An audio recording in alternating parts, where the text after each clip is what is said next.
A grainy surveillance clip from a riverbank in Thailand shows two women stepping out of a parked car. One walks toward the water for what should be an ordinary morning ritual.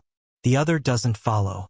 She wanders off in the opposite direction, lingers near the road, glances back toward the river once or twice, then eventually drifts back to the car, retrieves something from inside, and walks down toward her friend. Minutes later, the woman by the river is dead.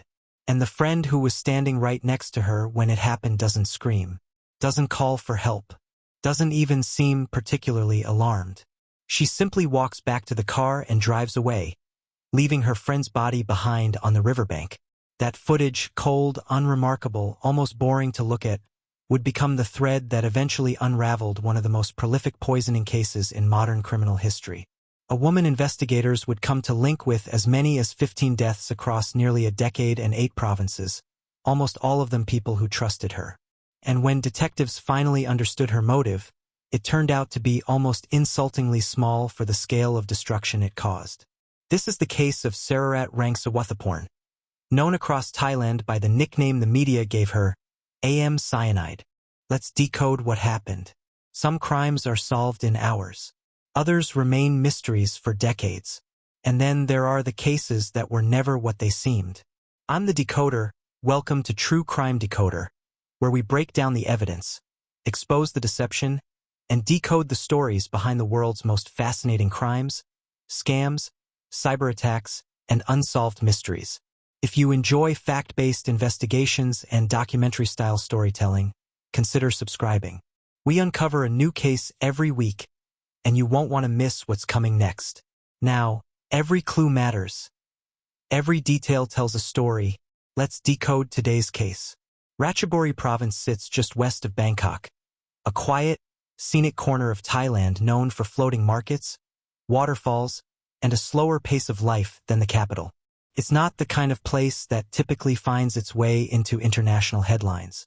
But on the morning of April 14, 2023, that changed, and it changed for reasons nobody in the area could have anticipated.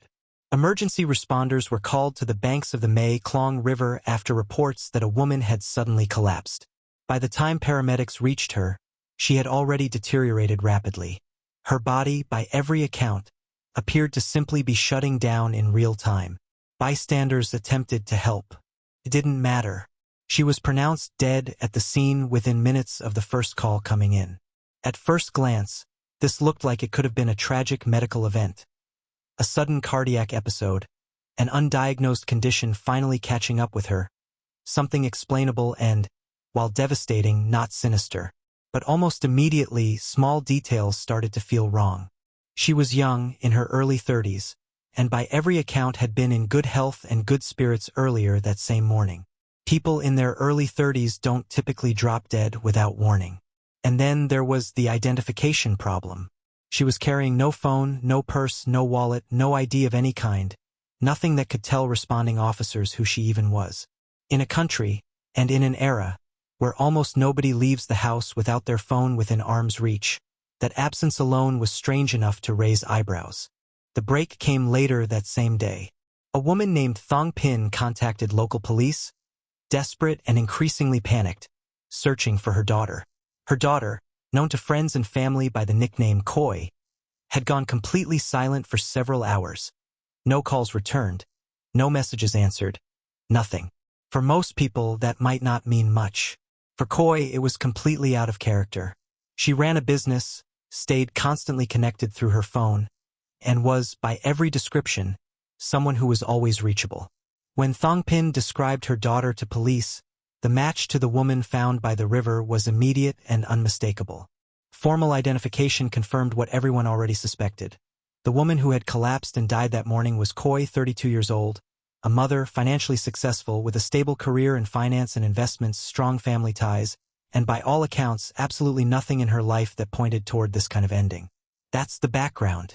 Now here's where a tragic medical mystery turns into something far darker. The initial theory, sudden heart failure, some kind of unforeseen collapse, didn't survive contact with the autopsy. Toxicology results came back showing something nobody expected. Traces of cyanide in Koi's bloodstream. For anyone unfamiliar with it, Cyanide is a fast-acting toxic compound that essentially prevents your cells from using oxygen properly. Symptoms escalate quickly: headaches, dizziness, a racing heart, convulsions, and ultimately respiratory failure. And without near-immediate treatment, death can follow within minutes of a lethal dose taking effect. It's also not something you stumble across accidentally. In most countries, including Thailand, it's tightly restricted and illegal to possess without very specific authorization.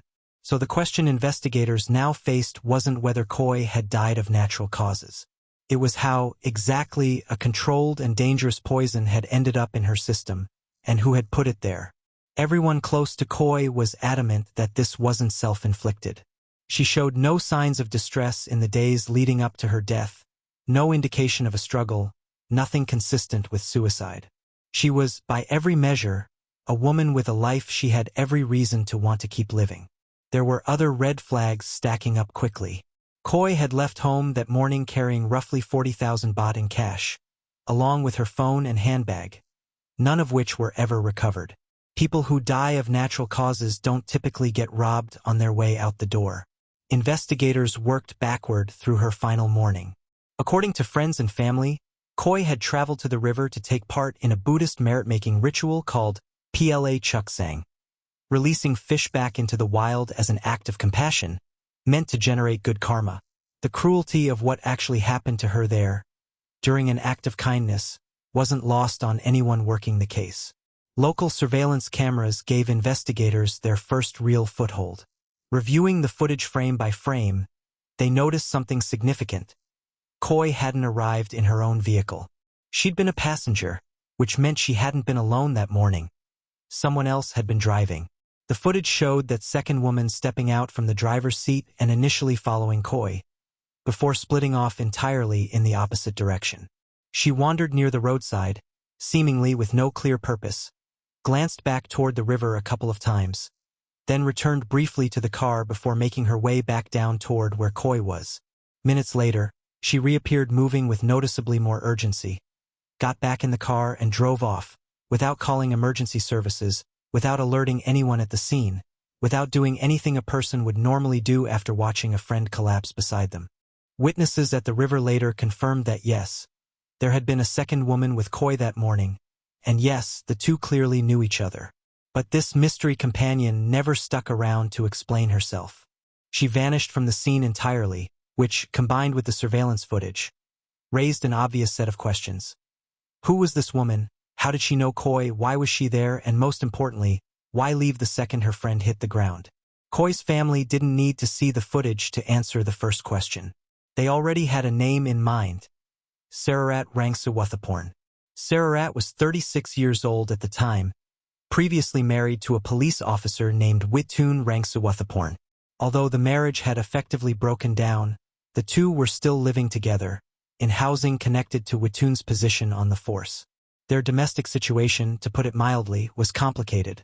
The couple had 2 children together, and Sararat was, at the time of the investigation, roughly 6 months pregnant with a third child that did not belong to her estranged husband. The father was her boyfriend at the time, a man who was, notably, already dead. Neighbors described both Sararat and Wittoon as private, keeping mostly to themselves, with Sararat's limited social circle largely made up of people connected to her husband's line of work. But underneath that quiet exterior, investigators found something far more destructive: a serious, long-running gambling addiction. For years, online gambling had drained Sararat financially, and to keep feeding it, she borrowed money constantly. From friends, from relatives, from her husband's colleagues, from anyone willing to lend it to her. Khoi, financially successful and by all accounts generous, had reportedly lent Sararat money on multiple prior occasions. Lay it out plainly: a woman is dead. Her cash and belongings have vanished. The friend she was with when she died fled the scene without raising an alarm, and that same friend happens to be deep in gambling debt to the woman who just died. Investigators didn't need to stretch far to see where this was pointing. And then the case exploded in scale. As Khoi's death made national headlines across Thailand, something nobody anticipated started happening. Calls began pouring into police stations from across the country, from people who had lost friends or family members after those individuals had spent time with Sararat, deaths that had, at the time, been quietly written off as natural causes. When investigators laid these accounts side by side, a disturbingly consistent pattern emerged. Sararat would borrow money from someone in her orbit, a friend, an acquaintance, someone who trusted her. As her gambling debt deepened and panic set in, her solution wasn't to pay the money back or come clean. It was to poison the person she owed, take whatever valuables she could from them afterward, and quietly move on to the next target. Because cyanide is so difficult to detect without specifically testing for it, and because, as investigators would later admit, forensic resources in some of these provinces were limited and conclusions were sometimes reached too quickly, case after case had simply been filed away as unexplained natural death. Nobody connected the dots because nobody was looking for a pattern in the first place. Once officers started actively searching, though, the pattern was hard to miss.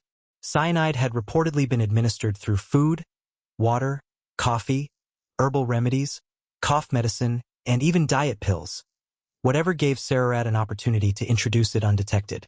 In total, investigators would eventually link Sararat to at least 15 suspected poisonings dating back to 2015, spanning roughly 8 provinces, close to a third of the country. Only one intended victim survived. A woman who had loaned Sararat a substantial sum of money, fell violently ill immediately after sharing a meal with her, and was saved only through emergency hospital intervention that doctors would later describe as something close to a miracle. The physical evidence, once investigators started connecting cases, accumulated quickly. Several of Koi's stolen belongings were traced to a pawn shop, listed under Sararat's own name, an almost careless mistake for someone who had otherwise evaded suspicion for years. A search of her home turned up an actual bottle of cyanide among her possessions. Her internet search history showed a clear record of researching and purchasing the substance online. And although the vehicle seen in the surveillance footage wasn't registered to her, a public appeal, police posting a photo of the car on social media and asking for help identifying it, led to it being traced within days. It belonged to a woman connected to Sararat's ex-husband. Forensic examination of that vehicle turned up cyanide residue on the seats, along with matching pawn shop receipts tying directly back to Sararat. Despite the mounting evidence, Sararat denied everything when confronted, claiming she hadn't used cyanide on Koi and, remarkably, that she hadn't even seen her that day, apparently unaware that investigators already had her on camera. She then stopped cooperating with questioning altogether. The first twist here isn't really a twist so much as a gut punch. The sheer scale of what one person managed to get away with for so long. This wasn't an isolated act of desperation. It was a repeating, refined cycle: borrow, owe, panic, poison, profit, move on, carried out over roughly 8 years, across at least 15 victims in 8 provinces. And almost none of her victims were strangers. They were friends, acquaintances, people connected to her husband's profession. One was even the father of the child she was carrying when she was finally arrested. The second twist is institutional, and it's arguably more disturbing than anything Sararat did on her own, because it explains how she was able to keep going for as long as she did.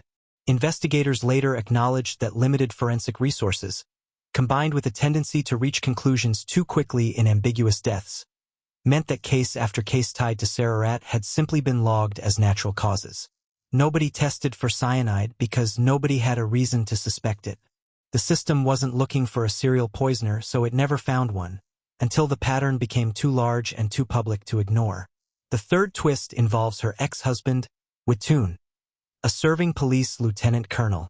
Investigators came to believe he wasn't simply an oblivious bystander living alongside a killer. He was accused of actively helping Sararat conceal evidence connected to Koi's murder, and investigators also linked him to the death of Sararat's boyfriend, allegedly helping her extort additional money from the boyfriend's friends after his death. A police officer, embedded in his own ex-wife's killing spree, wasn't a detail this case needed, but it's the detail that made an already damning story even harder for Thai authorities to contain, given how directly it implicated their own institution. On November 20, 2024, a criminal court in Bangkok found Sararat guilty of murdering Koi and sentenced her to death. A second trial followed shortly after, this time for the murder of a man named Major Naptha Sanchon, resulting in a second death sentence. At the time of that verdict, Sararat still faced roughly 13 additional murder trials connected to her other suspected victims, meaning she could ultimately accumulate as many as 15 separate death sentences tied to the full scope of her killings. Wittoon, her ex-husband, was separately sentenced to 1 year and 4 months in prison for concealing evidence, a comparatively light sentence that did little to quiet public anger over how deeply police corruption and institutional negligence had allowed this case to run for as long as it did. The scale of the investigation itself is worth pausing on. To build the case against Sararat, police ultimately interviewed more than 900 people and reviewed over 26,000 documents, tracing a killing pattern that stretched across nearly a decade and roughly a third of the country's provinces. It's worth noting that capital punishment is rarely carried out in Thailand, only twice since 2009, meaning Sararat's death sentences, for now, function more as a symbolic maximum than a certainty of execution. What isn't symbolic is the number of families who spent years believing their loved ones had simply died of natural causes, never knowing the truth until a chance surveillance clip from a riverbank finally exposed the pattern hiding underneath. Almost every one of Sararat's victims trusted her enough to lend her money, and almost every one of those deaths was initially written off as natural causes. How much responsibility do you think falls on under-resourced forensic systems for letting a pattern like this go unnoticed for nearly a decade? Let me know your thoughts in the comments. If cases like this keep you thinking long after the video ends, hit subscribe. We decode a new case every single week, and you will not want to miss what's coming next. Stay sharp, stay curious, and I'll see you in the next one.